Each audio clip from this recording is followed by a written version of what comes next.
नमस्कार मंडळी, hi friends, कशा आहात? आम्ही आता पुढे निघालो होतो. मग आम्हाला इथे पारसेवाडीला आम्ही पोचलो होतो. चकालेला जे आहे इथे खूप मस्त आणि चांगले डेकोरेशन करतात, तर त्याच्यामुळे तुम्हालाही दाखवायचा तर विचार केला होता. शिवाजी महाराजांचे किल्ले इथे फोटोच्या माध्यमातून साकार केलेले होते सर्वांनी. डेकोरेशन तर खूप बघण्यासारखं होतं, आकर्षण होतं. किल्ला असं अक्षरशः असं वाटत होतं की तिथे आम्ही किल्ल्यात गेलेलो आहे.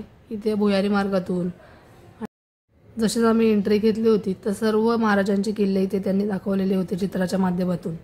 रायगड, प्रतापगड, सिंहगड, राजगड, लोहगड सर्व किल्ले इथे तुम्हाला बघायला भेटतील. पुढे जसं पोचलो, माग जगदंबा इथे बसलेली होती, तर तिला नमस्कार केला.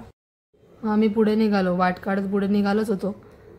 जे तुम्हाला आता दिसणार आहे ते खूप आणि खूप छान दिसणार आहे, कारण की शिवाजी महाराजांचा जो दरबार आहे तो इथे अक्षरशः त्यांनी इथे साकारला होता.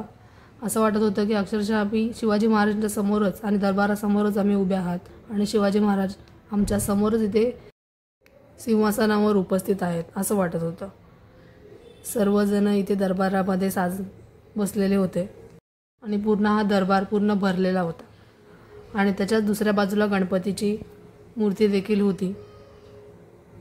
तीही आम्ही बघितली, गणपतीला नमस्कार केला आणि आम्ही पुढे निघालो. खूप बाप्पाची मूर्ती पण इथे त्यांनी खूप छान आणि खूप मस्त होती. नमस्कार करून जसं पुढे निघालो, बाहेर बारीक बारीक पाऊस चालूच होता. मग तिथे बाजूलाच एक मंडप होतं, मग तिथे गेलो गणपतीच्या दर्शनाला. तिकडची ही मूर्ती ही खूप बघण्यासारखी होती.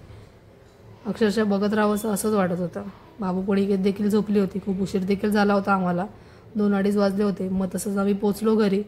जे बाकीचे झोपलेले होते त्यांना आम्ही तिथे गेल्यावर उठवलं. सगळ्यांना 3 वाजले होते. आमच्या इथे ज्यूस पार्टी चालली होती. चला भेटूया पुढच्या भागात. Thank you so much watching. Bye.